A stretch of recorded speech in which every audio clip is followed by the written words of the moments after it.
Jack Canfield's Breakthroughs to Success home study course now continues. Enjoy. We keep talking about visualization for just a little bit. What happens is that in life, if we have a goal and we want to go this way, but we've got an internal belief system or a set of pictures that says this is what I'm supposed to do out here, then what happens is I can, through will, I can very strongly turn that boat wheel you see up there, and I can keep it and I can move it like this through willpower. But as soon as I let go of the boat, because the automatic pilot's out here, off we go again. So we have to reprogram the automatic pilot. And that's what this visualization work's about. It's what the affirmation work's about. It's what the belief work is about, the repetition, all of that. So just want to make a really clear point that when you're working with visualization, you're working with the subconscious rather than the conscious mind. And the subconscious processes information much faster. I mean, some people say as much as 600 times faster. I don't know how they measure all that, but the point being, it's faster. And so we want to put some daily discipline, if you will, into this practice. And for my mind, every day, I would say 6 days out of 7, I will visualize each of my goals as already complete. And the way I do it is I take 3x5 cards and I put each one of my goals on a 3x5 card. And on the back of that card, I put an affirmation. We'll talk about that in just a little bit. And then I go through the cards one at a time. I look at it, I close my eyes, I see it as already complete. And I'll do that. When I first started, I would spend a lot of time doing it. Now it's almost like I go through, bring the slide up, see it for a few seconds, move to the next one. It doesn't take a lot of time to just re-energize those images. So we want to, it says release the brakes at the bottom. And I know we've talked about the idea if you're driving with the car and emergency brakes on, most people don't just push the gas harder, they release the brake. And when you release the brake, the car goes faster with less effort. So we want to release the brake that's blocking you from the forward movement. Okay. What I'd like is for about, I'd say maybe between 12 and 15 people to come up here and stand on the front of the stage. First 12 or 15 people up here, doesn't matter.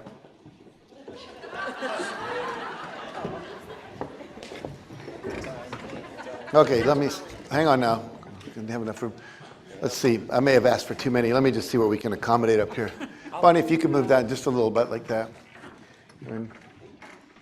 Okay, and we can have over on this side, we can have a couple taller people get in the back, and we can accommodate everybody, okay? That's good. Now, what we got? 1, 2, 3, 4, 5, 6, 7, 8, 9. 1, 2, 3, 4, 5. How about the two of you come over to the back of this area here? That'll be good. Now, I want to demonstrate to you something very profound about imagery, but we'll do it through a demonstration and then I'll talk about it. This group here, have you all seen a jackhammer? You know what a jackhammer is? We're out there doing it. And we would say that a jackhammer, the key qualities would be staccato, rigid, fast, stiff, okay? And have you all seen a seagull? You know, like we would say the movements here are graceful, slow. Okay, got that? Good. So what I want you all to do over here is I want you to see if you could all move like a jackhammer. Can you do that? Okay, perfect, you got it. And could you all move like a seagull for a minute? I'll move this chair, give you a little more room here, Michael. But you guys are doing well. Graceful, smooth, easy, flowing movement. Excellent, okay, good. Now, excellent, okay, you can stop. Addicted to the seagull experience. Okay, so I want you all to close your eyes. And I want you to visualize in your mind's eye a jackhammer. You've seen it out there on the street, breaking up the concrete or the asphalt. And I want you to keep that image in your mind very clearly of the jackhammer. And while you're continuing to visualize the jackhammer, I want you to move like a jackhammer. And we'll do this for about 10, 15 seconds. I'll tell you to stop. But keep visualizing that as if your life depended on keeping that image in your head. And then move like a jackhammer. Okay? So eyes are closed. And we're going to start on the count of 3. 1, 2, 3. Okay, very good. Stop. Excellent. Excellent jackhammers. You'll see where this is leading in a minute. Okay. So you guys, I want you to close your eyes. And I want you to get him an image of a seagull, Maybe it's up in the air, riding the thermals, just, very slight little movements of its wings, just really enjoying the graceful, smooth. And while you hold that image in your mind, keep it always in your mind, I want you to move for about 10 or 15 seconds as a seagull, and I'll tell you when to stop, and you can begin now.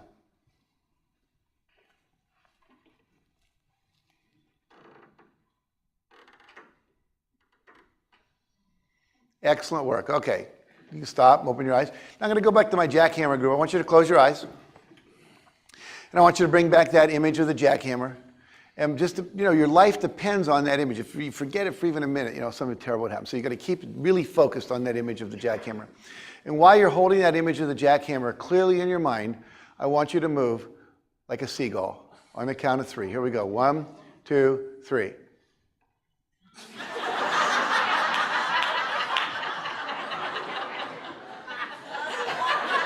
Okay, stop. Very good. You guys were excellent. Now over here, close your eyes. And I want you to have the image of that seagull. Don't ever let go of the image of the seagull. Keep that foremost in your mind at all times. And while you're holding that image of the seagull, I want you to move like a jackhammer on the count of 3. 1, 2, 3, go.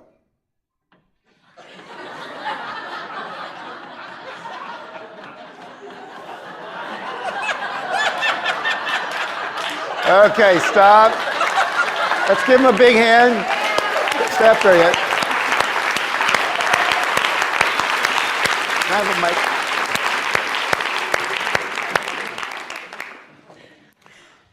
Let's talk about, I have a few people share what you experienced when you were holding one image and trying to move like the other image. What was the internal experience like? What were you feeling? Anyone willing to tell us, Kevin? Yeah, I felt paralyzed. Felt paralyzed. Okay, Uma, what was your experience? I was very confused. Didn't know where to go. Confused, didn't know where to go? Okay, Daryl? I couldn't let go of the handlebars. I couldn't let go. You're just like... I was stuck. Stuck, okay, good. I really had to focus more, but I found myself focusing more on what you asked me to do instead of the vision. So you had to lose the vision in order to do the other thing? No, I was holding on to the vision, but it made me focus more on doing this. So you had to focus harder Yes. in order to get the result. Yeah. Okay, got it. Anyone else want to share? Paul? When I was trying to focus on being a seagull, you said the jackhammer as if my life depended on it, and so my wings kept flapping because I was like a jackhammer. Okay, and Donna? Yeah, there was just like this big internal battle. My body was trying to do one thing, but my mind just wouldn't let it do it. Internal battle. Okay, good. Let's hear from people on this side. Anyone who wants to share? Yeah, it felt kind of like my life, like I'm not doing anything with 100%, just kind of this confusion, half doing things. Okay, good. I felt like a floating jackhammer. Like I could just see the bird. I mean, I'm seeing the seagull, and I'm like, oh my God, I'm just flying around as this jackhammer. Okay. I never imaged the jackhammer, but I had to flip in and out of the image of the seagull. Okay, so you had to lose the image in order to do the other thing. Mm-hmm. I was just completely immobilized. I couldn't move at all. Completely immobilized? Okay, Michael? I just felt like a really gentle jackhammer.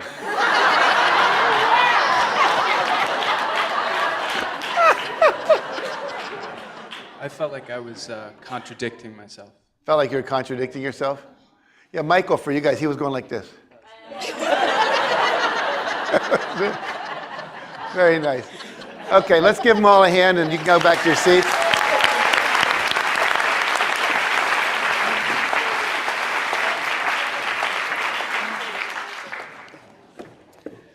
So the point of this is to illustrate that it's impossible to have an image, a self-image, self-concept of who you are or what you're doing or what you're capable of, and then try to do something else. You can do it, but look how it comes off. Yeah. But if we can get the image and the behavior and the intention and the goal all aligned, we saw perfect jackhammers and very graceful seagulls. So that's what happens in life. If you're holding the subconscious image of you're not capable, or you're not athletic, or you're not graceful, or whatever it is, and then you try to do something, it will be efforting. And so actually, getting that image lined up is it's useful, it's powerful, it's effective, and you get more leverage by working in there than you actually get working out here. It gets more multiplier effect quicker to get the result. So we saw that up there. Okay. So it's important that we spend time visualizing ourselves being and doing and having those things we want to be, do, and have. And there's a number of times in the day when you can do this. I find, for me, I like to do it in the morning after I've meditated. So I meditate first, and then when I'm in that space where I'm deeply open and my subconscious is available, I will go through my cards. Some people like to take and make 5x8 cards and put on the back of the card a visual image. So let's say you want to own a BMW. You could have, I own a BMW by a certain date, or you could have affirmation, I'm joyfully driving my BMW down the 101 highway. And then you turn it over and there's a picture of a BMW.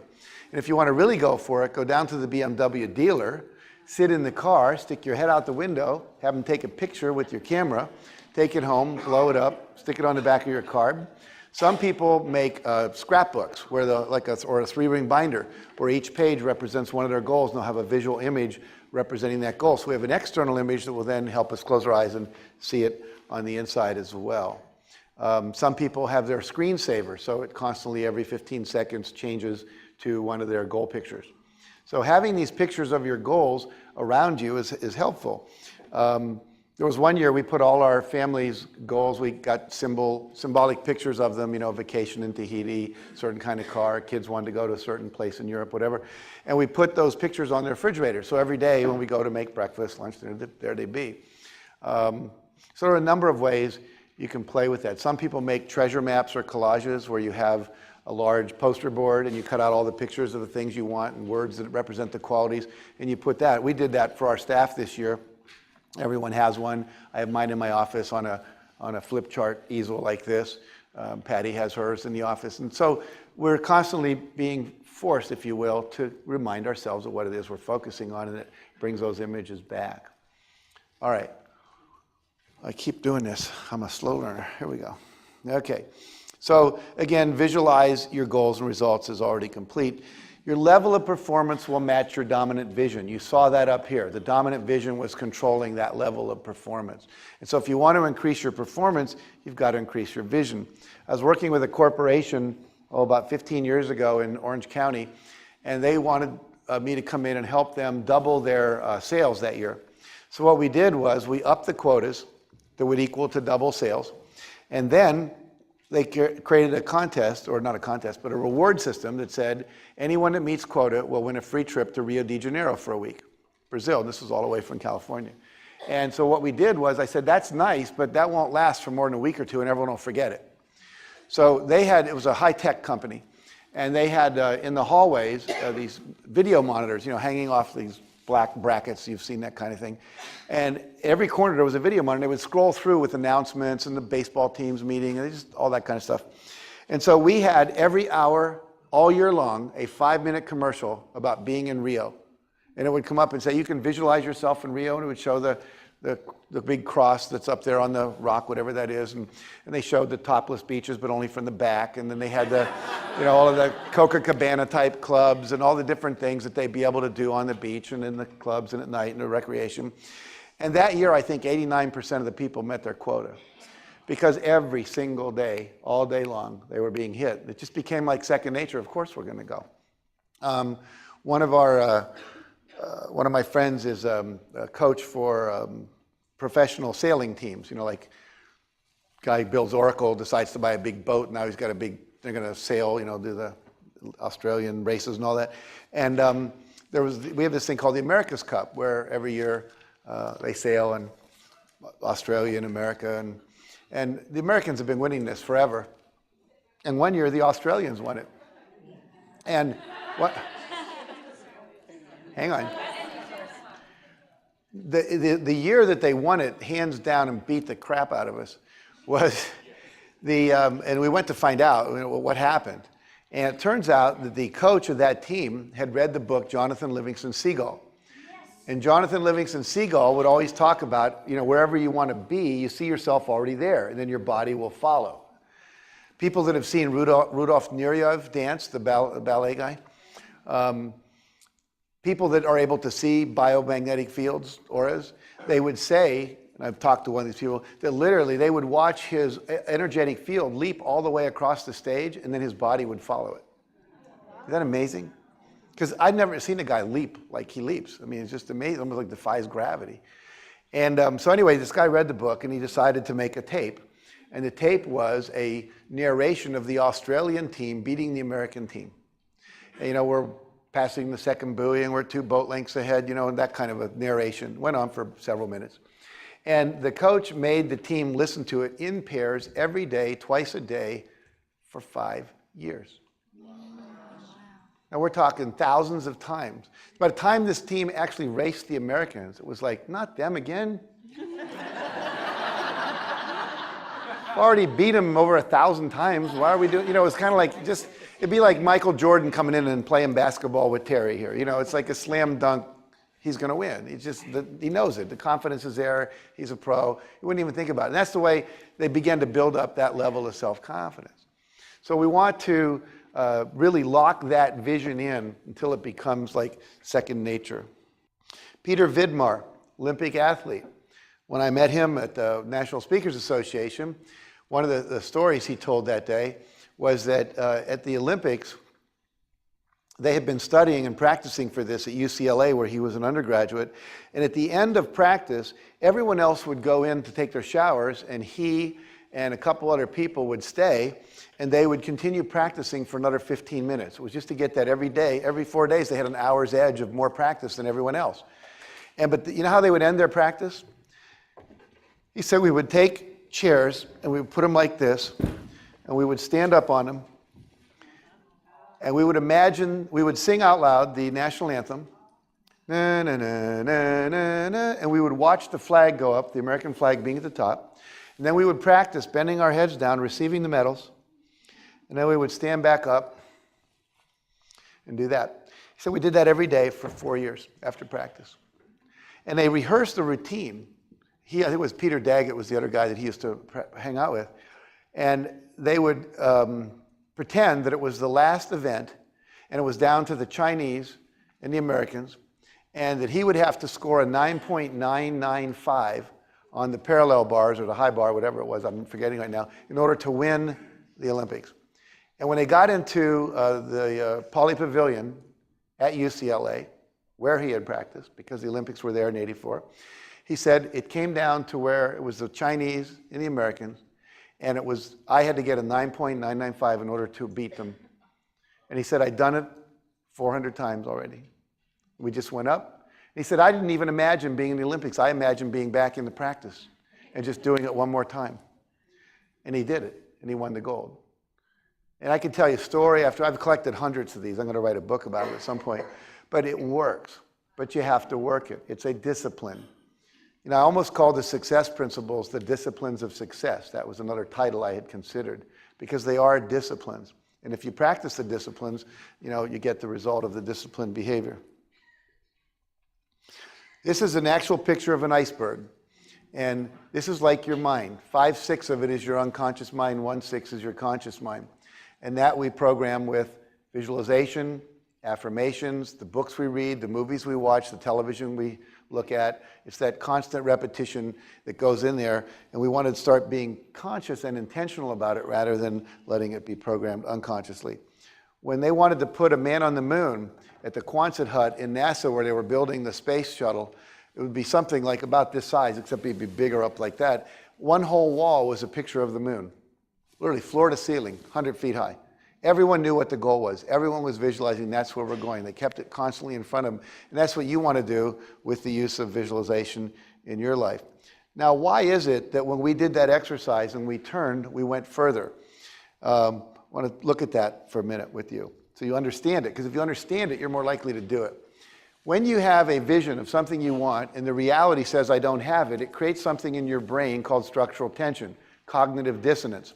You've all experienced this. For example, how many of you have ever test driven a brand new car and then got back in your old car? You know that feeling of dissatisfaction? That's what we're talking about, structural tension. How many of you women have ever had the experience of going over to someone, they just had their kitchen remodeled, it's got the nice new granite and all the new, microwave type ovens built in that are all black plexiglass and a new Thermador refrigerator or Sub-Zero, whatever. Then you come back to your old kitchen, it's got the little green tiles and the gray grout from the 1954 stuff, and your kitchen was fine until what? Until you saw theirs. Now it's not so fine. Now, if you don't go back and look at theirs for a couple of weeks, you'll kind of forget about it. But if you have to go over there every day, it just starts to grow on you. Advertisers know this. They keep saying, imagine yourself behind the wheel of a brand new Lexus, and they put you there. Then you get back in your own car. If they can do that long enough, they can build up that frustration to the level where you'll go act to do whatever it takes to get that new car. So we want to purposely use this same principle to heighten that tension, and that's where motivation comes from. Motivation comes from having a picture of something you want that you don't have. If there's no picture, there's no motivation. Now, at one level, that's what Buddha taught. He said, if you don't want to have any frustration, don't have any desires. Don't want anything, then you're happy. However, the fact is, naturally, desires are born in us. Now, we don't have to be addicted to them. We don't have to let them run us. But we can honor them to the level that we want to, if we choose, using these intelligent ways of creating our reality. So if I want to motivate myself, or my staff, or my children, I want them to see a better way. Here's a story out of parenting. A friend of mine had a son. It was going to be his first day of school in about 2 months, and he realized he better get him ready for it. Now, how do a lot of parents get their kids ready for the first day of school? Sounds something like this. Nolan, you're going to be going to school in a couple of months. And it's been nice around here. It's been cool. But when you go to school, man, you can't screw around. School is not a place. You can get in trouble. So you're going to have to listen to what the teacher says. And they have this thing, sometimes they have detentions, and they keep you after school and stuff. And you got to listen to the rules. Keep your head on straight. Don't talk to people. Do your own work, And giving them all this, does that sound like fun? No. So now school comes, and the first day, what do we see? Well, I don't want to go. Please don't leave me here. No, I hate it. Mom, don't go, Now imagine this. Hey, Nolan, guess what? In a couple months, you're going to get to go to school. School is such a cool place. You've been here, and you got a couple of friends, but at school, there's going to be a whole class of people to play with. You're going to have this really great teacher. She's going to teach you all this cool stuff. And they go on field trips, and they're going to teach you how to sing and play instruments and draw and write. And do. Now, first day of school comes. What happens? Mom, come on. It's 5 a.m. We should be getting ready. School's starting today, right? They're out at the bus stop. Can't wait. It's like Disneyland. You go to Disneyland, the kids wake up at 3 in the morning. Is it time yet? Hey, you put them to bed at 10 o'clock, Christmas, 11 o'clock, they wake up. Has Santa come yet? Because there's a positive expectation, because of the visualization that we create. So we want to purposely create this positive structural tension. When we do that, 3 things occur. Number 1, we're going to get a shift in perception.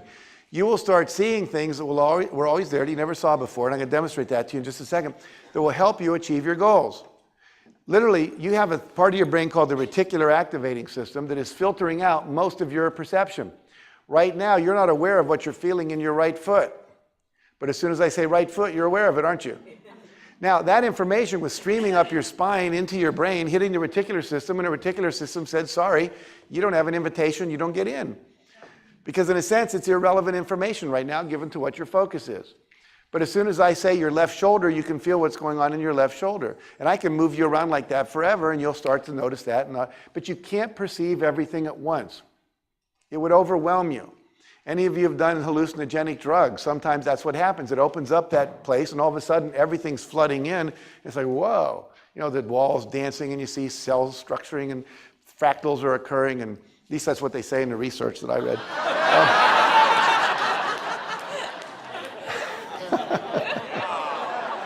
Oh, the 60s. Yeah, so what happens is...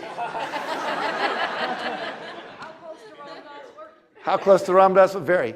No, I was at Harvard when Ram Dass was named Timothy Leary, and he was... Not Tim Leary, he was the other one. What was it?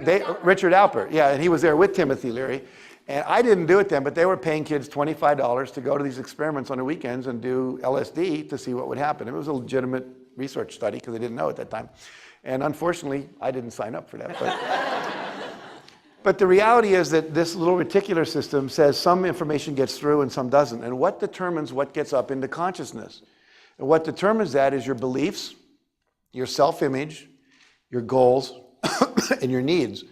So if you're driving down the freeway and you need to go to the bathroom, you start noticing places you could go. Gas stations, restaurants, bushes, whatever. If you're hungry, you won't see those things. You'll see Pizza Hut, Domino's, whatever it is. If you're running out of gas, you won't notice Domino's and Pizza Hut. You'll notice Shell. You'll see a UPS truck nobody's looking at. Maybe you can siphon some out of there. But you're looking and you'll start to see different things. But the big thing is your self-image. If you think I'm the kind of person who can only make so much money a year, opportunities to make more than that, you won't even see them. They'll literally not be there. And we'll show you what I mean by that in a second, that you literally are missing most of reality that does not match what you're focusing on. Expanded creativity. When you have a clear image of what you want and you put it into your unconscious as a goal picture, then it will start to figure out how to do it. And we'll wake up in the middle of the night, you'll be in a shower, you'll be driving down a freeway, you'll be in the middle of a golf game, and you go, oh my God, we could do that. But that creativity won't come. And what I will tell you is if you give your mind a $100,000 problem, it will give you a $100,000 solution. If you give it $1 million problem, it'll come up with a $1 million solution. It's designed to do that. Okay? It may take different lengths of time because it takes as long as it takes for it to figure it out. And the third thing that'll happen is you'll have increased motivation to get up and do the things. Some of you have already said to me, I can't believe I raised my hand to speak. It just happened. Or some of you come up and said, I'm here, I'm asking you for a hug. I can't believe I was going to do that.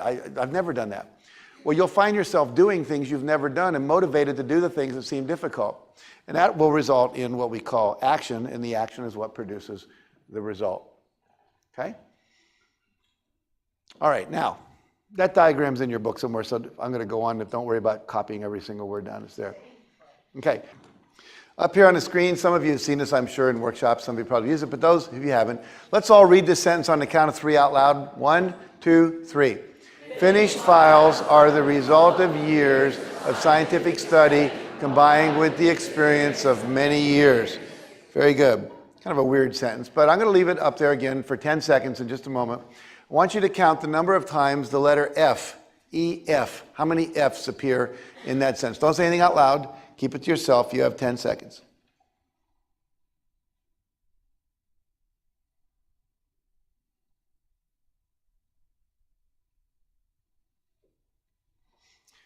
How many counted 3 F's? Hold your hands up really high. Hold them up high. Everyone see?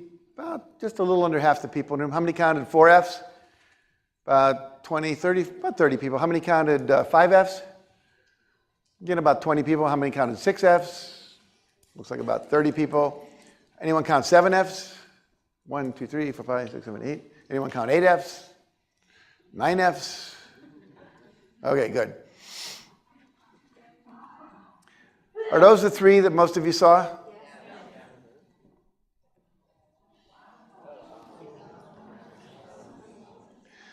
So all but about 30 of you missed some of those extra F's.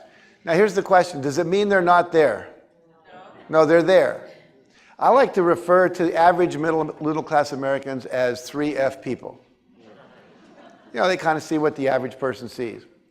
But the Bill Gateses and the Michael Dells and the George Lucases and the, whoever you want to be the leaders that you look up to, they're seeing more F's. They're seeing more opportunities. They're seeing more resources. They're seeing more possibilities. And as a result of that, they produce more. They attract more, etc. So again, just wanting to make the point that we're not seeing everything, but it's still there. I'll do one last one with you just for fun. There are 5 black objects on that screen. Looks like a house on the 2 house plans in the middle, a big hat on its side on the far left, maybe like the Atlanta Braves logo on the right, an arrow pointing down next to him. What else do you see up there? Fly. You see a fly? See the word fly. How many people see the word fly? How many people do not? How many people don't, but you're not going to admit it? Okay. If you don't see it, turn to someone and ask them to show it to you. Oh, I see it.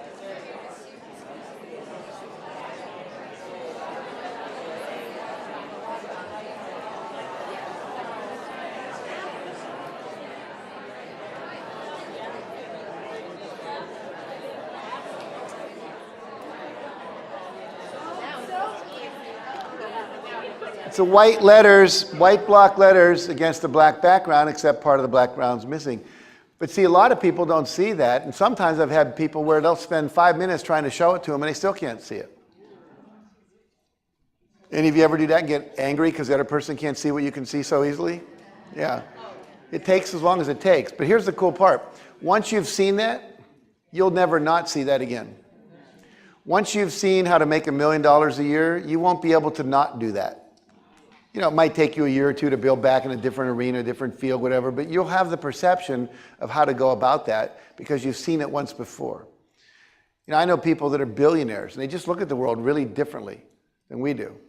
And it's because they've been there, and they can't not see how to do that anymore. It's just the way they think. It's the way their self-concept is.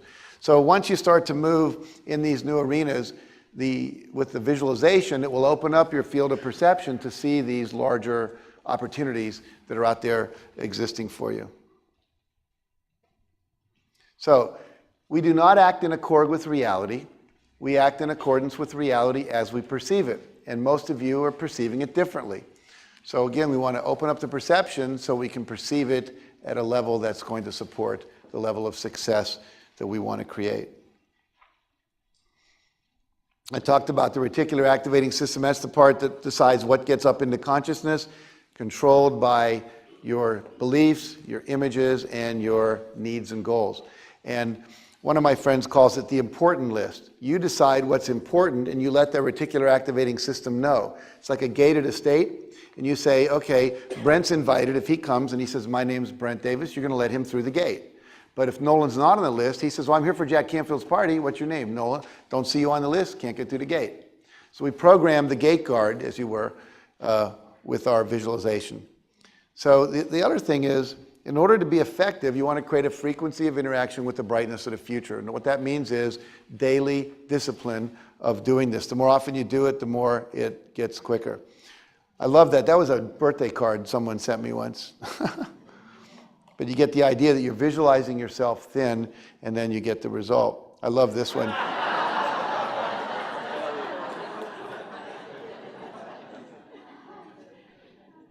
That was one I used for a couple of years. That's my head on someone else's body when I was younger. I actually had that on the mirror in my bathroom for several years. I never ended up looking like that, but the point was I ended up every morning seeing that and then realizing I wanted to work out and eat better and, you know, carbo load and all that good stuff I was doing at that time when I was lifting weights. That was another one my son made for me.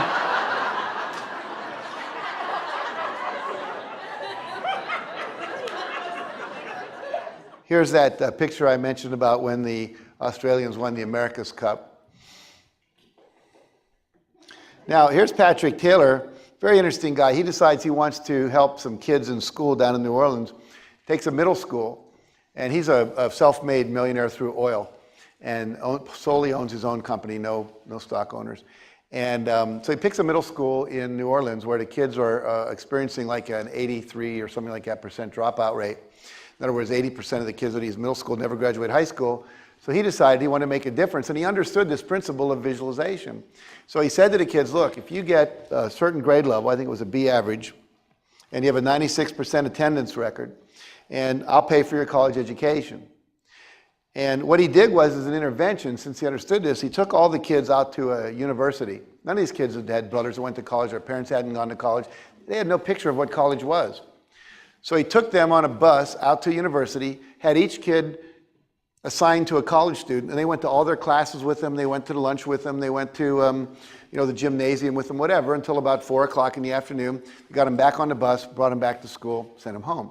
Now these kids had a picture of what it was like to be on a college campus and be a student. Then every day, for the remainder of that time, he had them visualize, or the teachers did in the school, visualize being on the college campus. Close your eyes, see yourself in college, you got your books, you're going to class, you're going to the library, etc. And they did this every day for the 4 years at his middle school. As a result, before Patrick Taylor, they had an 84% dropout rate, and after Patrick Taylor, they had a 16% dropout rate. They didn't change the instruction, they didn't change the books, they didn't change the teachers, they didn't change the way they taught anything. The only thing they changed was the student's self-image of me being what? A college student. See? So this works. Okay, one last story about my own life and then we'll move on. I see your hand. Let me just finish this first. When I went to work for W. Clement Stone, he said, look, I want you to set a goal that's so big that if you achieve it, it would blow your mind. This was actually before I started working for him. And I said, okay, I want to set a goal to make $100,000 in 1 year. And he said, okay, good. He said, you know, if you do that, you'll know it's because of what I've taught you. Because I was a high school teacher at the time, and high school teachers back in Chicago at that time, I was making about $8,000 a year. And I had a book out. I was making $2,000 a year royalty after that. So my total income was $10,000. So 10 times it, 100,000. So that's what I set as a goal. Not because it was important, but it was measurable. So I start the year, and for 1 month, I visualize every morning I get up, and I would see a $100,000 bill. And eventually I actually drew one, put it on the ceiling. I'd wake up, see it, close my eyes, visualize a $100,000 a year lifestyle. What car would I drive? Where would I live? At that time I was collecting Navajo rugs, so I saw my walls filled with those. And I saw the money I would give to charity. And then I would get up and I'd go take my shower and I'd just live my life. It took about 30 days, and about the 30th day, all of a sudden I'm in the shower and I had a $100,000 idea for the first time in my life. I said, if I could sell 400,000 copies of my book, I would get 25 cents a book, which was my royalty, and I would get $100,000. Now that book had been out for several years. It never occurred to me to sell it at that number or to try to figure that out. It just didn't seem possible. You know, publisher published it. They were selling about 8,000 copies a year.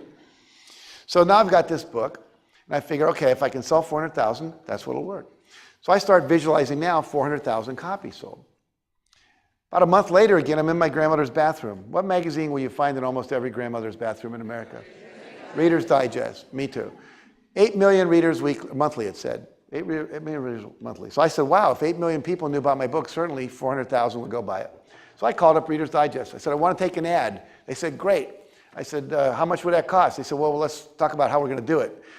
If we do it right, it should be on the right-hand page, not the left. That's where the eye goes first. It should be in full color, bleed to the border.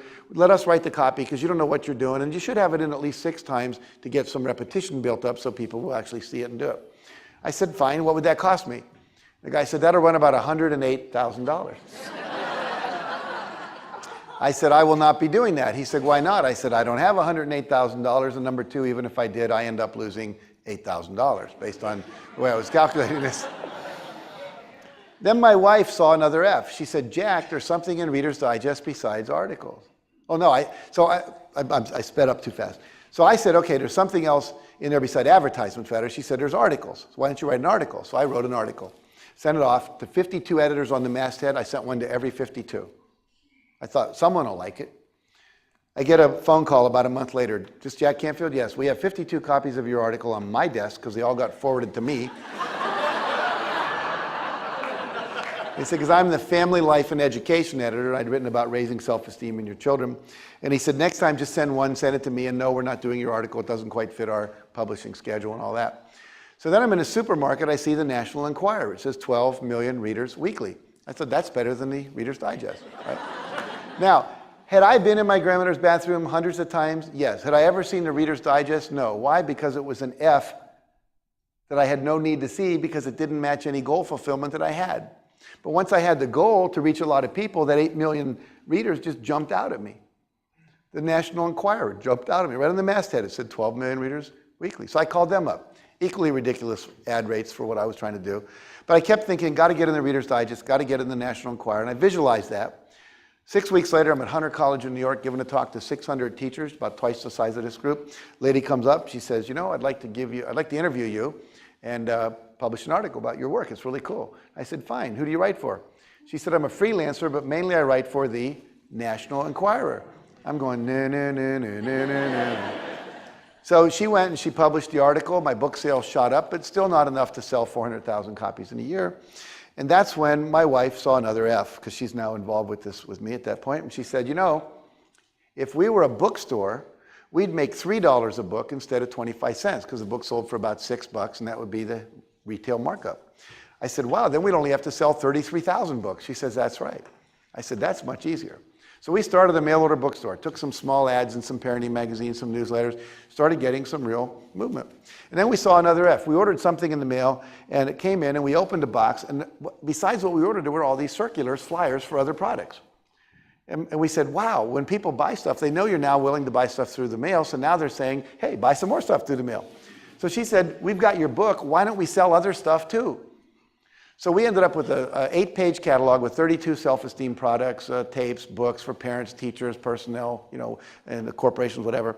And to make a long story short, we started mailing those out, started getting lots of sales. Money's going up. We had to hire 2 high school kids to come in after work and help us fill the orders. And then the big breakthrough happened. University of Massachusetts said, we saw your catalog. We're having a counseling conference. We see you have all these products. We'll give you some tables. Why don't you bring them all over and sell them to the counselors? Well, you keep all the money. We just want to be of service to the counselors. So we went over there, and in one weekend, we sold over $2,000 worth of net profit worth of self-esteem material. And I went, wow, if we could find a conference every week, that's a $100,000 a year business. And the last thing that happened was my friend Hunnuk McCarty, who I'd gone to graduate school with, who's the co-author of the 4th course of Chicken Soup for the Soul, came up to me one time, and I just said out of the blue, how many of you were taught, don't ask people about what they make, money, sex, religion, certain topics you're not supposed to talk about? That was me. But I just blurted out, I said, Hunnuk, how much do you get when you consult? He said, I get $800 a day. I said, $800 a day? How do you get $800 a day? He had a radical answer. He said, I ask for it. Now, at that time, I was making $300 a day. And if he'd asked me to ask for 4, I was afraid everyone would have thought I didn't care about kids. I was just trying to rip off the education system. I had all that stuff in my head. So I said, okay, I'm going to ask for 800, because I knew I was as good as he was. I thought, I should get equal pay. So I practiced. Do you ever practice? $800. I look in the mirror. What's your fee? $800. I was building up the courage. $800. I was so afraid they were going to scream at me. What are you, crazy? So this guy calls from Iowa, and he says, we'd like to hire you for a day. I think I actually have a picture of the brochure. Yeah. And so he says, I'd like to hire you for a day to come out and talk. I said, fine, I'd be glad to do it. So I went out and talked. And but anyway, he said, what's your fee? Now, I've been practicing, right? I go, I swear to God, $600. He said, no sweat. I said, what would have been sweat? He said, we had $1,200 in the budget for the speaker. I went, oh my God. I said, well, I'll do it for 8, and that's nice. And he said, fine. Or 6, whatever I said, 6. So the next guy calls me, he says, what's your fee? I said, $1,200. He said, we only have 8. I said, okay, special deal for you, $800. But in essence, I had tripled my fee like in a couple weeks. And the result was what? At the end of that year, I did not make $100,000.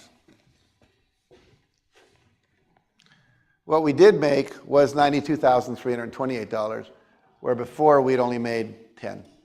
Now, remember the gap? Actual 1, actual 2, not the ideal. We felt like we had really won big time. And then my wife, being the wonderful shopper she is, said, what about doing it for $1 million? If it works for $100,000, you think it'll work for $1 million? I said, I don't know. Let's do it. So we started visualizing and doing all the stuff that we're talking about for $1 million. Didn't happen overnight. But I started using the affirmation, I'm happily depositing my $1 million royalty check from the Guthrie Renker Corporation, because I thought that's where it was going to come from, an infomercial. And then when we got the chicken soup deal, we changed it to I'm happily depositing my $1 million royalty check from Health Communications International. And I think I may have already showed you this check for $1 million, $130,120.35, whatever it is. And that year, as I mentioned, we did $6 million. So it didn't happen overnight. But the point is, we kept working at it, kept going up and up and up, and eventually, and I haven't made less than $2 to $4 million a year since whenever that was.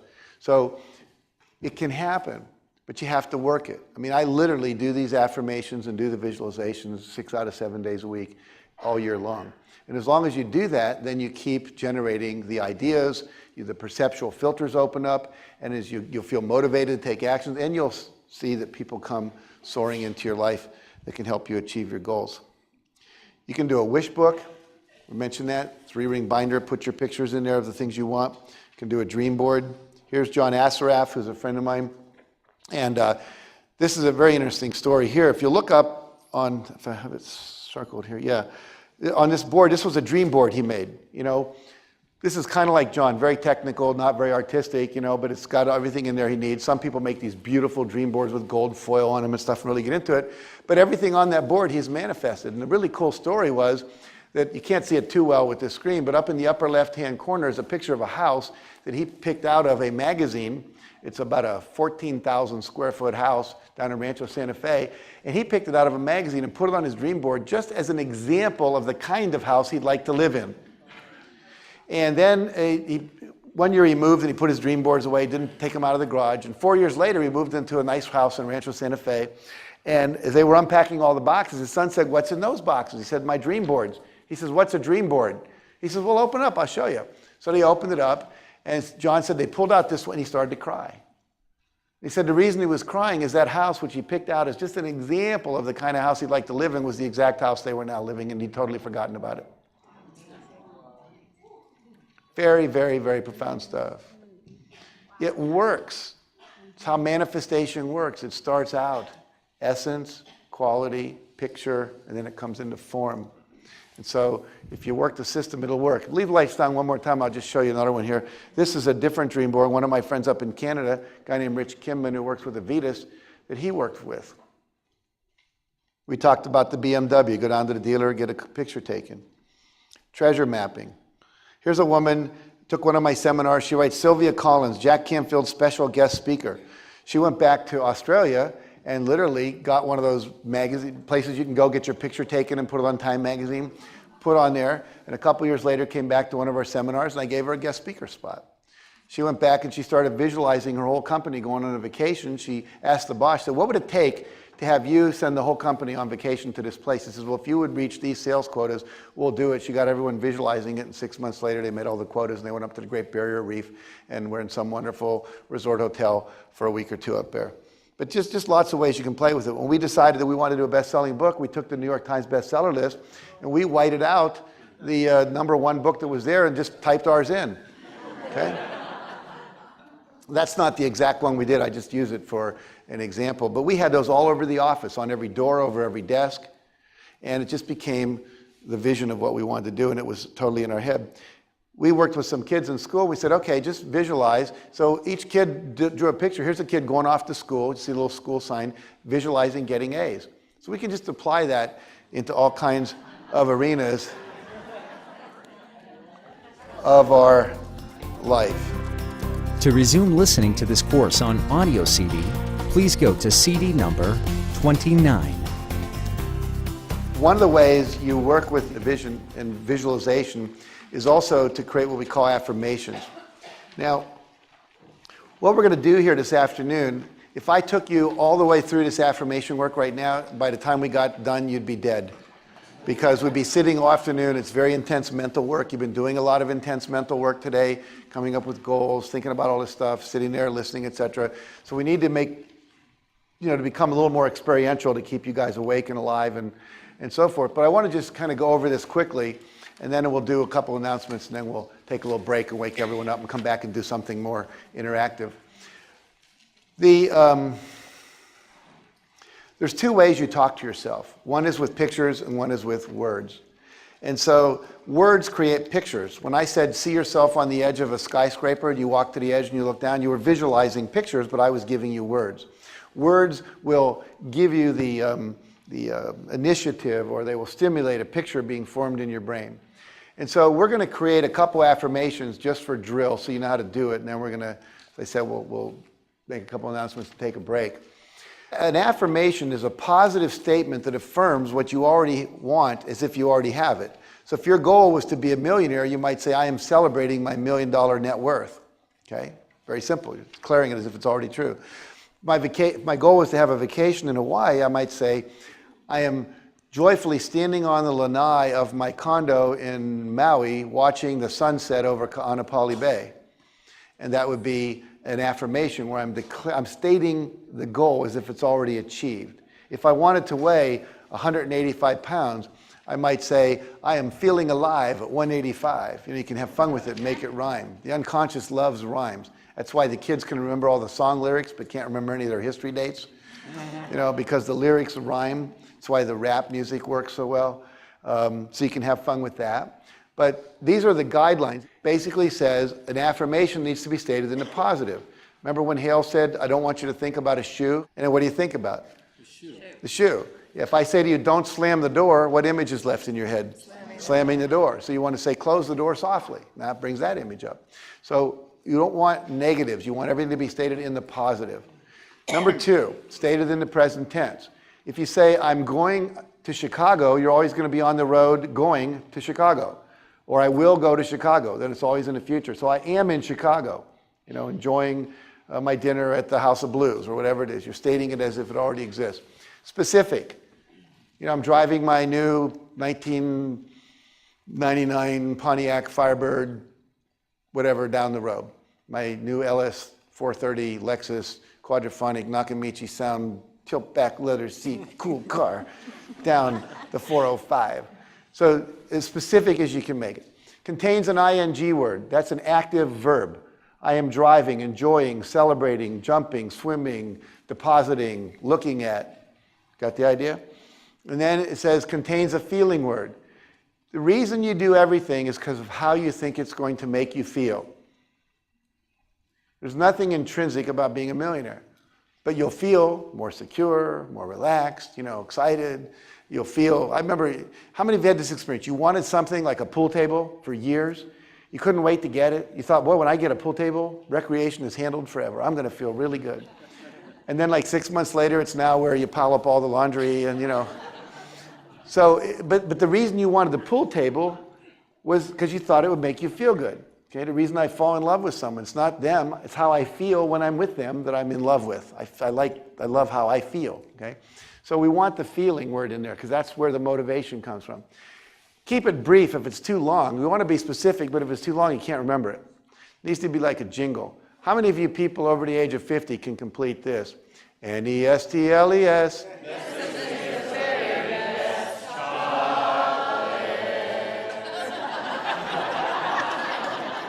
Some of the 18-year-olds are going, what?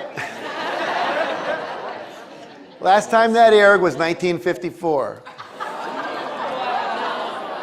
Some of you may have heard it later, but that's the truth. Now, see, the reality is that once you hear that music, brief, jingle, wonder where the yellow went. See? We're going to go to the grave with that in there, right?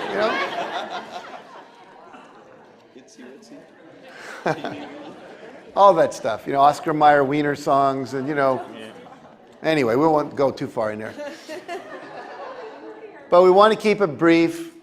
If it rhymes, if it's got some fun in it, it's useful. Personal, and that's about changing your behavior, not the other person. I'm happily married to a beautiful blue-eyed man rather than I'm happily married to Bob or whoever it is, because that controls their behavior. So, and then we're going to add in the affirmations. We didn't do those, or something better, or someone better.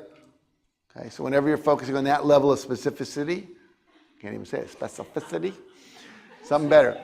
And then finally, it starts with the words I am, present tense. The most two powerful words in the English language in terms of your consciousness are I am, yo soy in Spanish, whatever. So we want to have that as the beginning. I am driving, I am laughing, I am enjoying, I am celebrating. Okay? Now what I'd like you to do, just for drill, so we get at least one or two practice in here, is I'd like you to look back at one of your goals, and I'd like you to write it as an affirmation. It doesn't have the date in it when it's an affirmation. It simply has the declaration of the experience of already having it. Okay? So just take a quick shot at it. I think those goals were on page, 105 or 6? 106? Okay? So I just want you to write one or two for practice. And then you can turn the rest of them into an affirmation. And I would really recommend putting them either on a screensaver, on a laminated sheet, or on 3x5 cards. Something you can travel with you when you travel, carry with you when you travel, and you can look at every single day and go through. But for now, let's just do one or two real quick. Yes? Just clarification. Is it an affirmation for your objectives or an affirmation for your vision? Well, your objectives are a focusing down of your vision, okay? So it's really for both. In other words, if your vision was to start a children's center and now your goal is, I will open a center on such and such a date, then your affirmation would be like, I'm standing in the door of our children's center welcoming the first 200 kids in, and that kind of thing. Does that make sense? Yes. I read on Blackbench website a double positive. Like formulated positive, not like not two, but use a positive word and affirm it positively. Yes, affirm it positive. Yeah, don't use a double negative, use a positive. Yeah, good. Susanna?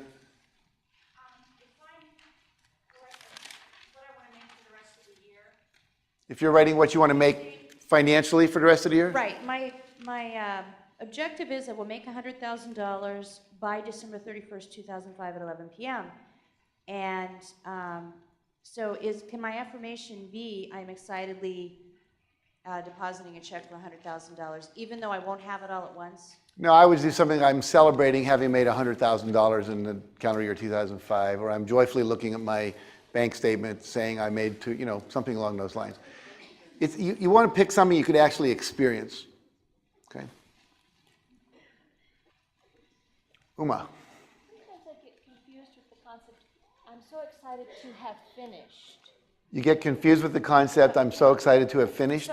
So, in the present tense versus, if I have finished, then that makes it the past tense. So, as an example, to ski in the Little Ski Hill Marathon this winter. Mm-hmm. Okay, so I'm so excited to have finished. Or it could be I'm joyfully skiing down Mount Baldy or whatever the heck it is. You can do it in the present tense like that. Or I'm joyfully celebrating the completion of. So it's a celebrating is a present activity even though it's a done deal. See what I'm saying? Yeah. Okay. Thank you. Yes. Just go ahead, yell it out. I'll repeat it. Help each other refine these after the break. You can help each other refining these for the rest of your life, Sean. But on the break, you can do it. If not, I'd like to ask you now. Yeah, I'm going to refine a couple. You want to run yours by me, and we'll play with it. Yeah, 'cause my goal is to retire my dad, and the vision that I have To is retire your dad or your dad? I didn't hear. my dad, my father. Help him retire. Walk in, yeah. Show up one day with a box, say, pack up, you're done working. So that's the vision that I have. Uh-huh. But based on what you just said, I don't want to envision somebody else doing something. Well, you can show up with a box. So He may decide he wants to keep working, or he may say, thank you, son, I love you, let's get out of here, and give him the finger and leave. I don't know, whatever it is. But the point is, affirm your part of it. Okay. Does that make sense? How about affirming like me hugging him, having retired? That'll work. Powerful. Yeah. Thank you. Okay, good. Yes?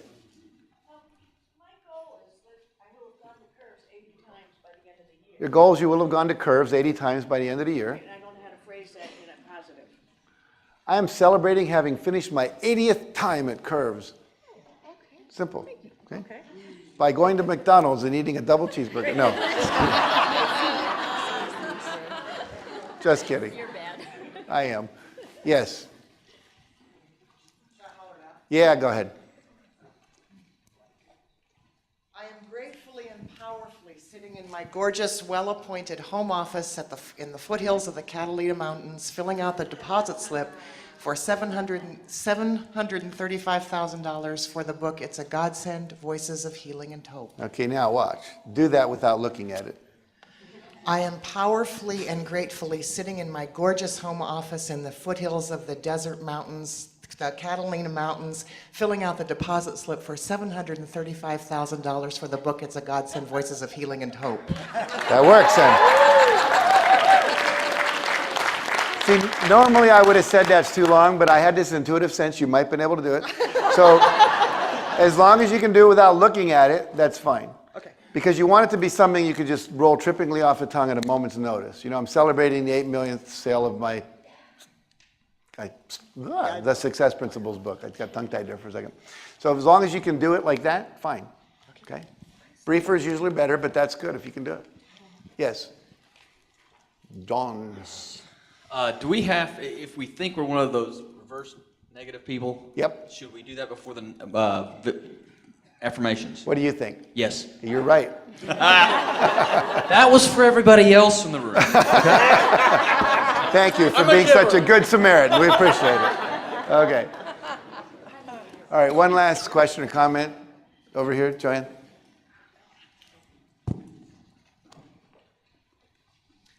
I am lovingly hugging a student in a North American school. I don't think anyone gets my goal. Okay. My goal is to bring hugging back into North American schools by June 30th, 2008. Okay.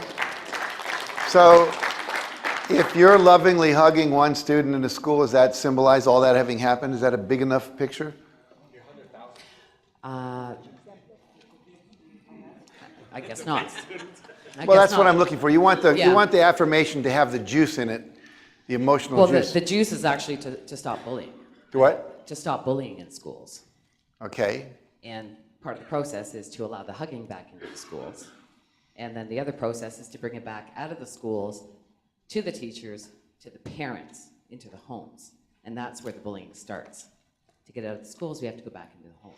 See, I might have more fun with it. Like, I am joyfully celebrating being on Oprah, announcing the fact that bullying has stopped in American school. You know, something has a little more fun to it. Does that make any sense, what I'm saying? Yes, it's coming. So what would work for you on that? I am ecstatically working with Jack Canfield in our alignment of changing the education system in the world. Well, it's okay. It's just kind of a half step to get to where you really want to go. Why not affirm being there? So just do this. Okay. Bullying has ended. This is my control thing, sir. It is? Bullying is ended. Bullying's ended. Yeah. Everyone's hugging. Where are you? How do you celebrate that? How do you know that's happened? I'm having a hard time getting it from here and to express it, which is a block. So Okay, so where would it be if it wasn't blocked? it would be coming out of my mouth. Or what would be coming out?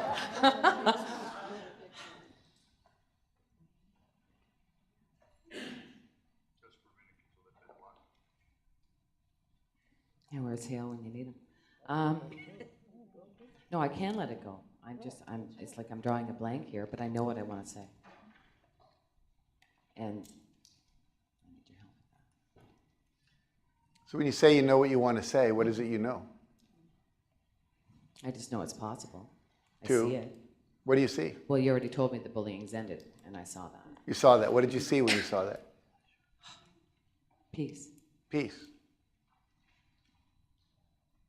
What does peace look like in a school?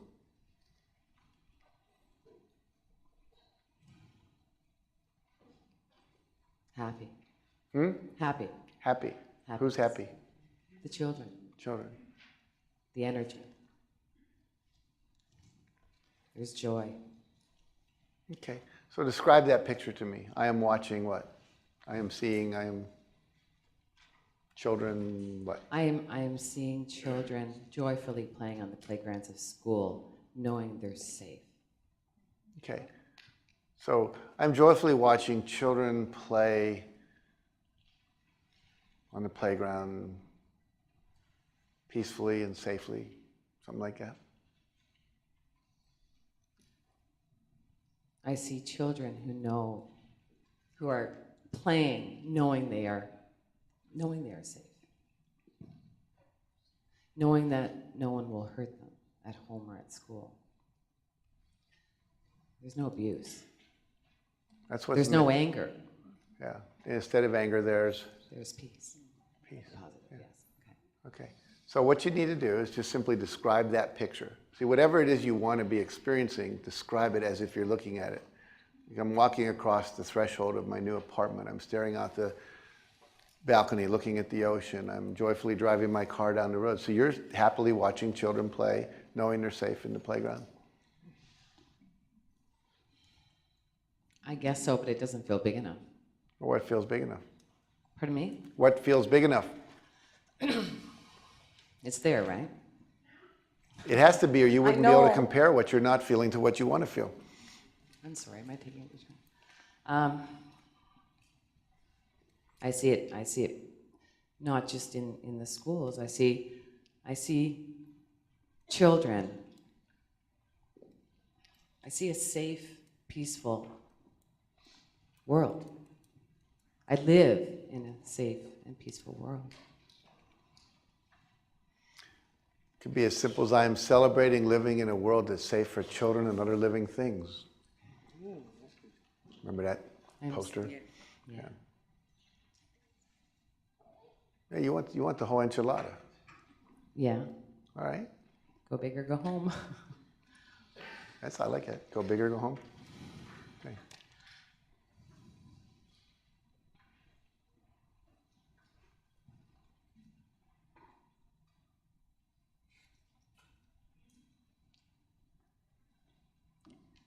This is what happens in my life. I go to do it and I stop, so. I'm not interested in that. Okay. No, I accept that.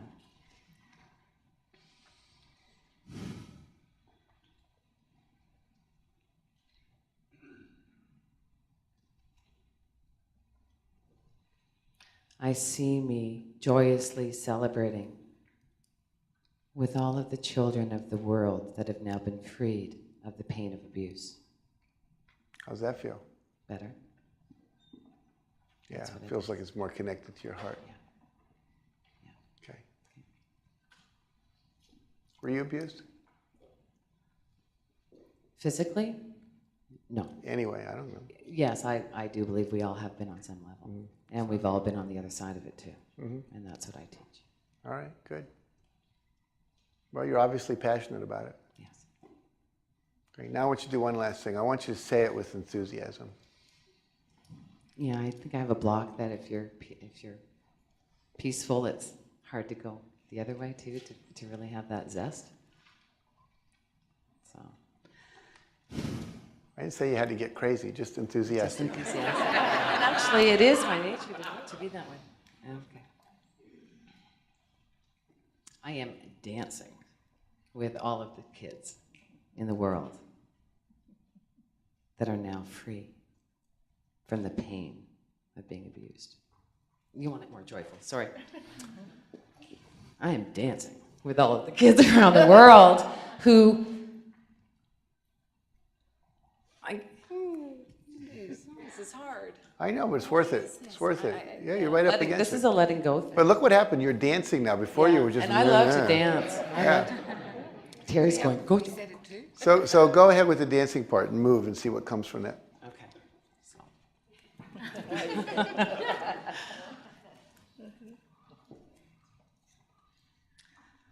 I am dancing with all the kids in the world that are finally free of pain from their parents hurting them. That's not right. No, but it's I don't not. need to be right. Okay, I keep bringing in the negative, which I see. Well, I think just free from pain is good. Free from pain. Yeah. I'm dancing with all the kids in the world that are free from pain.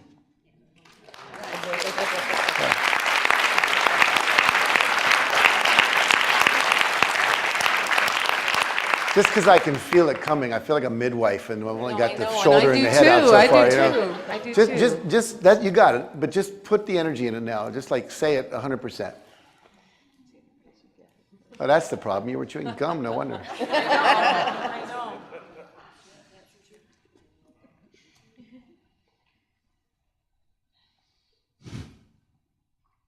I am joyously celebrating with all the kids around the world that are free of pain. Do you like celebrating or dancing? I like dancing. Okay. One more time. I am joyously dancing. I am joyously dancing with all the kids in the world that are free of pain.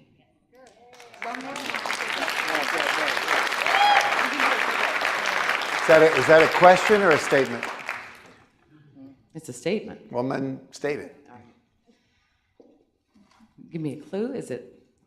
Okay. No, I'm doing Louder? advanced work with you here. This is beyond normal affirmation work because this is the core of who you are. Yes, I know. So I just want know. you to connect with it. Okay.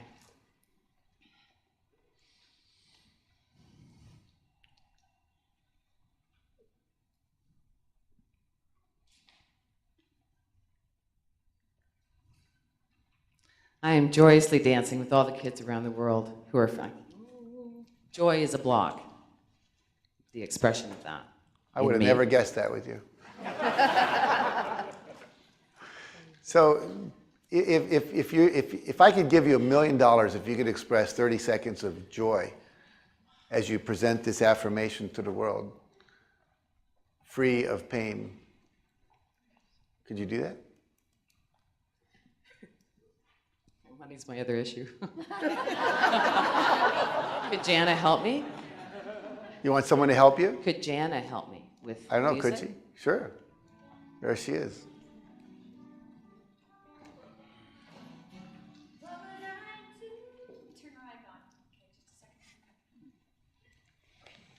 Maybe not. I don't know with Does words. that sound good? What would I do today, or I cannot? Maybe do not all with good words. Just some But music. just with the just that you background, can- some music. This silence is killing me.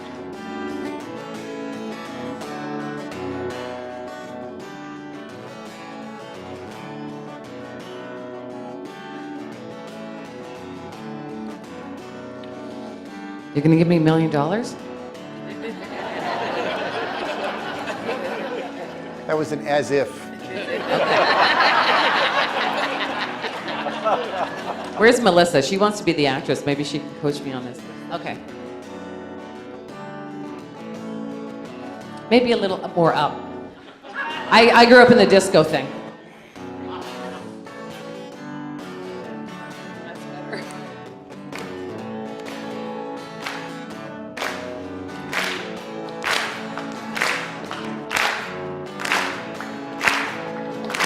I'm joyously dancing with all the kids in the world who are finally free from abuse.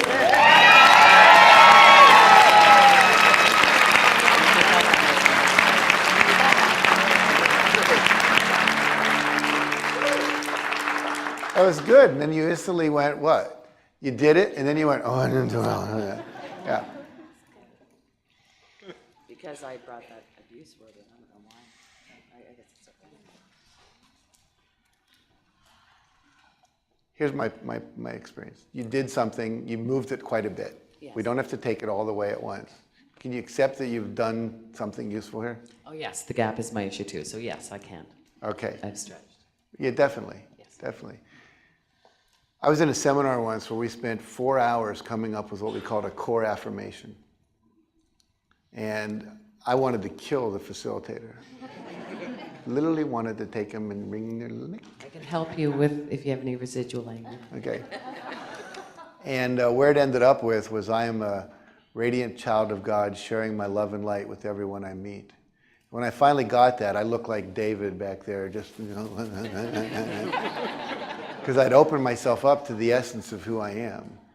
And so somewhere in this, and the only reason I spent this time with you is you're right close to it. I mean, you are a woman of power and beauty and joy, which still needs to come forward more to be free.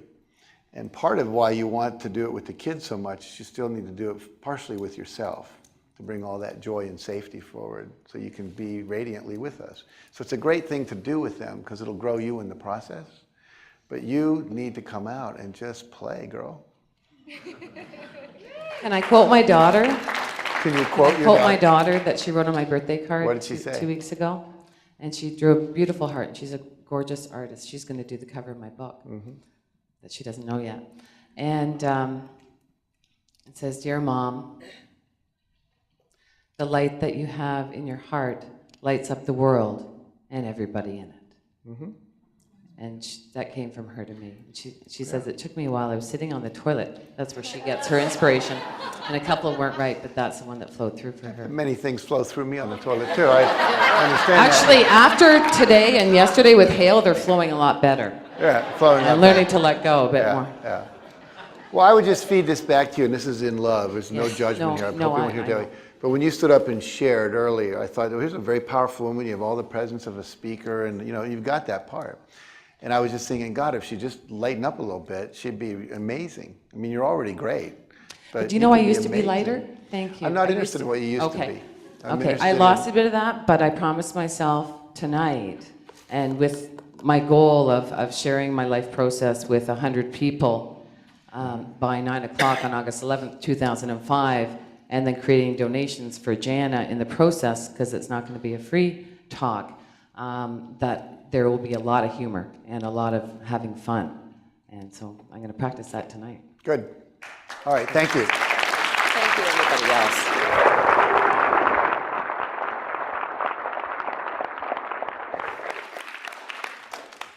Deb, good work.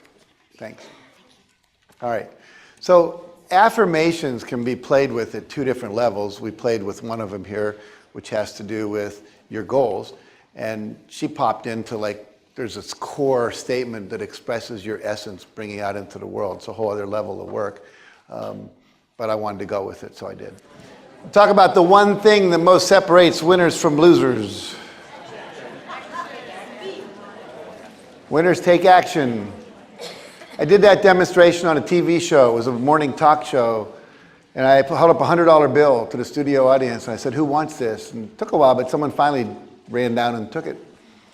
And I think it was, I don't know if it was Jon Stewart. Someone used to be doing that thing at night they call Talk Soup on TV, where they do little summaries of the talk shows that day. And he said, and today on the Carolyn Maryland show, Jack Canfield held up a $100 bill. And someone from the audience came down to get it, proving that you have to take action to get what you want. Jack knew that his technique worked because on his way to the car after the show, he was mugged by the audience, who took the rest of his money. You never know. So step 7 in this 10-step model, after we visualize and affirm, and remember, daily discipline, go through your affirmations, go through your visualization. And if you want to work on those affirmations tonight, and some of you want to come up and run them by me tomorrow on breaks and things, we can do that. But then we have to take action. And action is what produces the ultimate result. People that are action-oriented tend to get more results. Now, there's two kinds of actions. There's inward action, doing the inner work. That is an action. And then the outward actions. Now, I want to make a distinction here about action.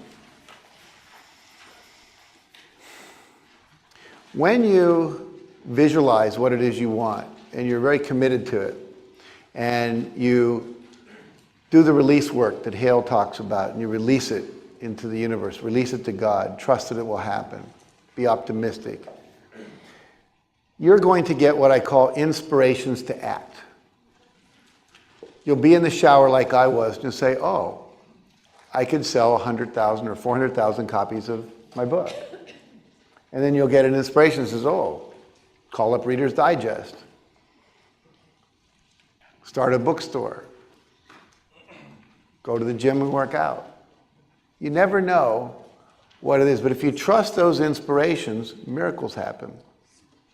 I remember when I was at a conference, Association for Psychology conference, Humanistic Psychology out on the East Coast. And at that time, I was known as a very spiritual guy and everything. And I said to my wife, I'm going to go off and take this seminar at the conference. It was a 2-hour seminar on how to be a millionaire. And my wife said, I thought you didn't care about money. I said, why? I don't know. I just want to go to the seminar. I just feel drawn to it. She said, but why don't you go to this other thing? It's about relationships. And that's what she was more into at the moment. I said, no, I just feel drawn to go do this. So I went to the seminar, and I sat down, and I said to the woman next to me before I started, what do you do? And she said, well, I'm an expert on cat leukemia. And I said, really? My cat has leukemia.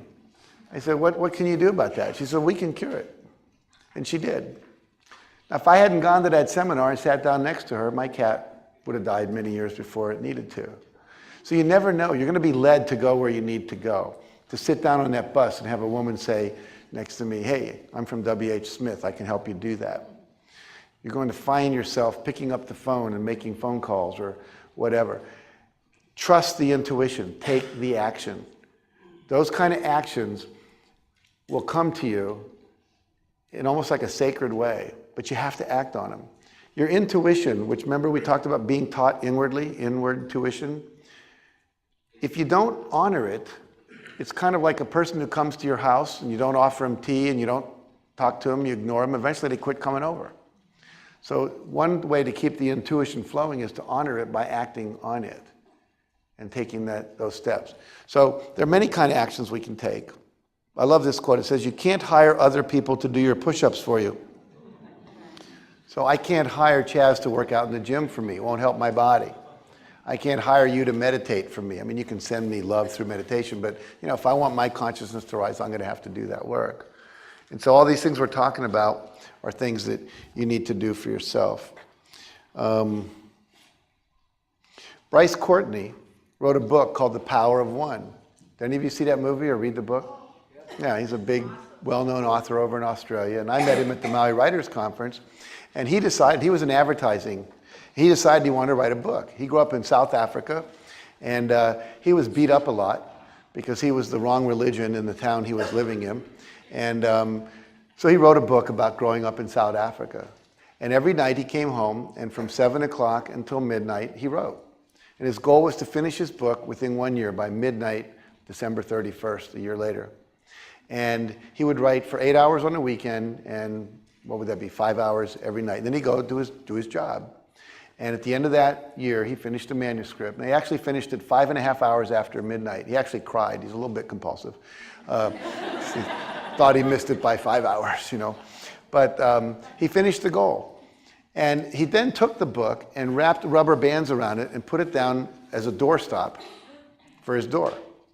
And one of his relatives or friends came over, I think it was a niece or something, and said, what's that? And he said, it's a book. And she said, can I read it? He said, no, I wrote it for practice.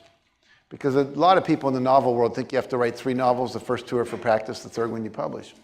And so he said, I've written one, now I'm starting another one. And he was going to do the same thing. Well, unbeknownst to him, when he wasn't looking, she took it and she read it. And she really liked it.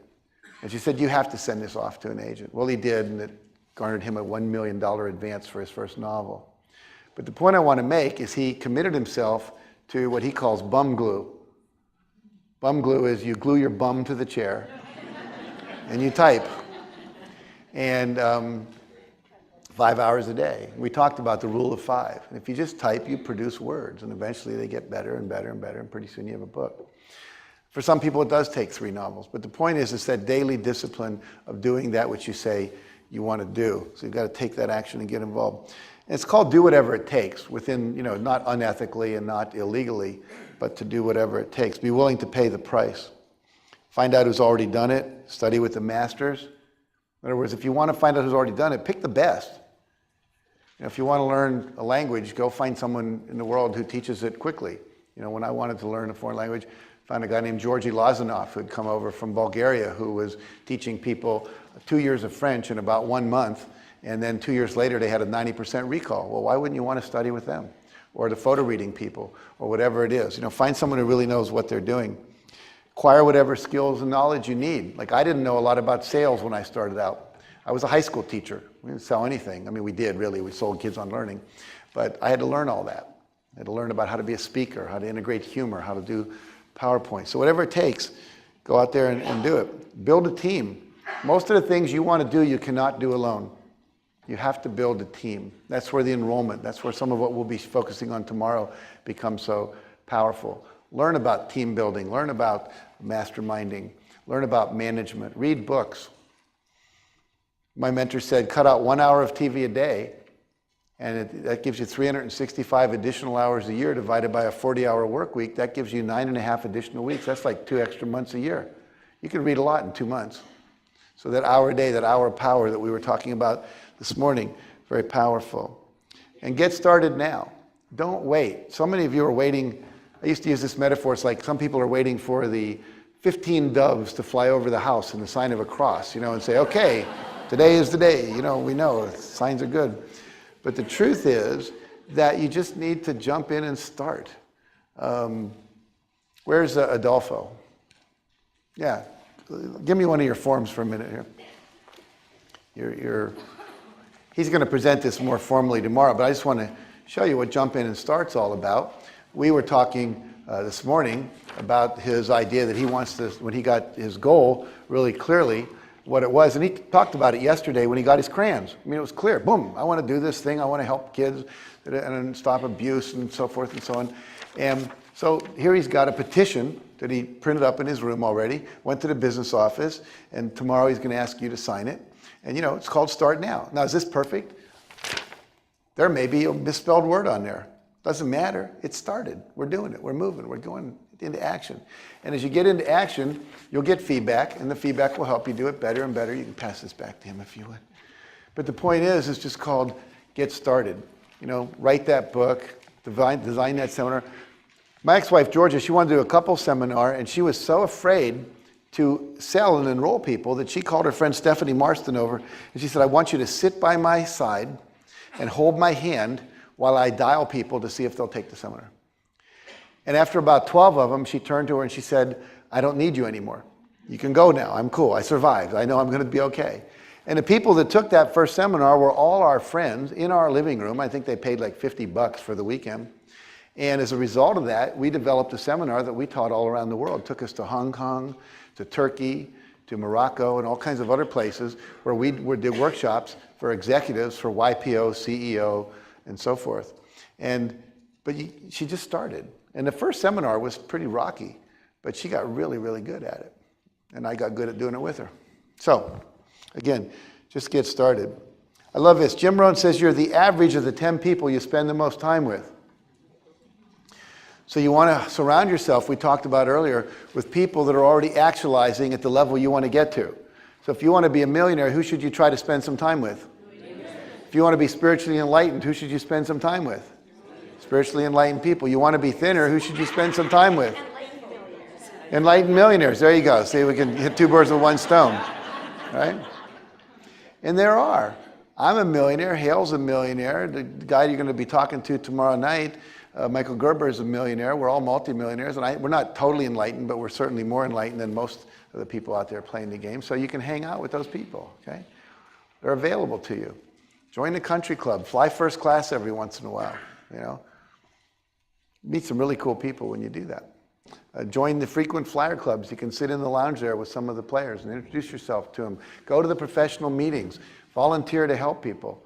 One of the things I did when I first started this work was to call up a guy by the name, his name, Lou Tice. Lou Tice runs the Pacific Institute up in Portland, Seattle area.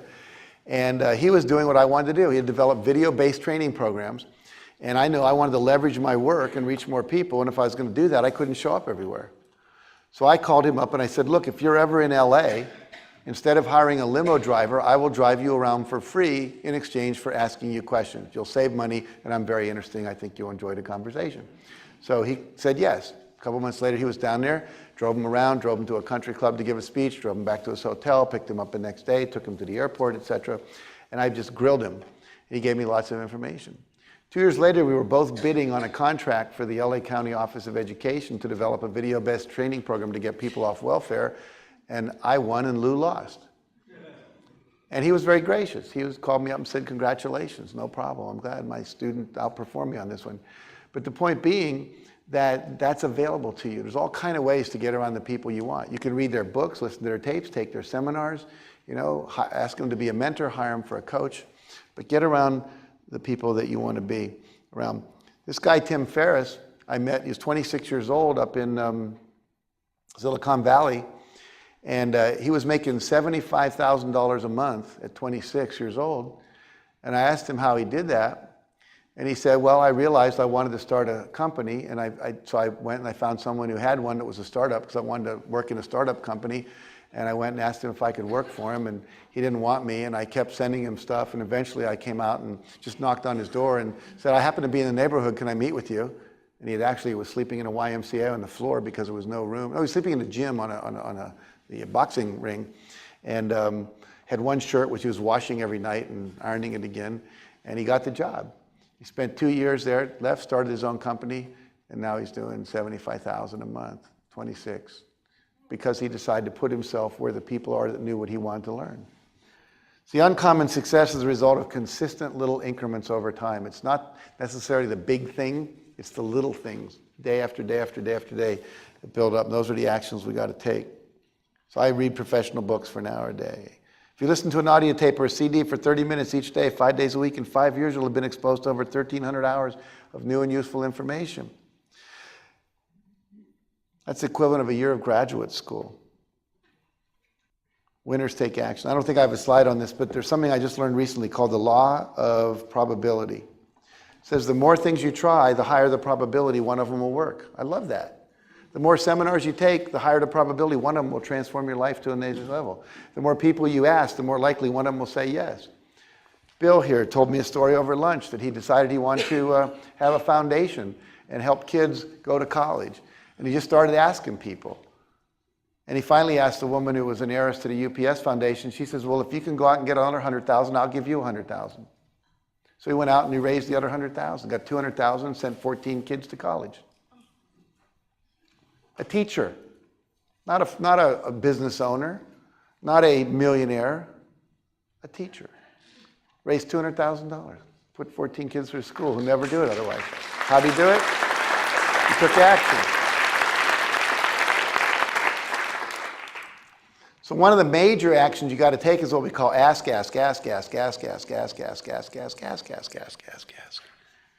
Law of probability says if you ask enough people, what will happen? Somebody will say yes. Yes. Only takes one. Only takes one person. I know a chiropractor wanted to make $1 million a year and not work that hard. So he went out and he went to a bunch of sheikhs over in, it's not what I wanted to hit, there we go. He went over to Saudi Arabia and he started hitting up a bunch of families and saying, you know, if you'll pay me $1 million a year, I'll be your chiropractor. I'll travel with you, go anywhere in the world, just everyone in your family every day, 7 days a week.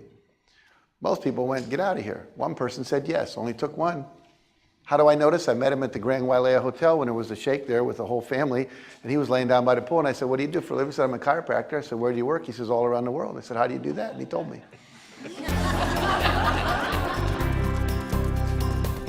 You have reached the end of this disc, but there's more. Just go to the next DVD. To resume listening to this course on audio CD, please go to CD number 30.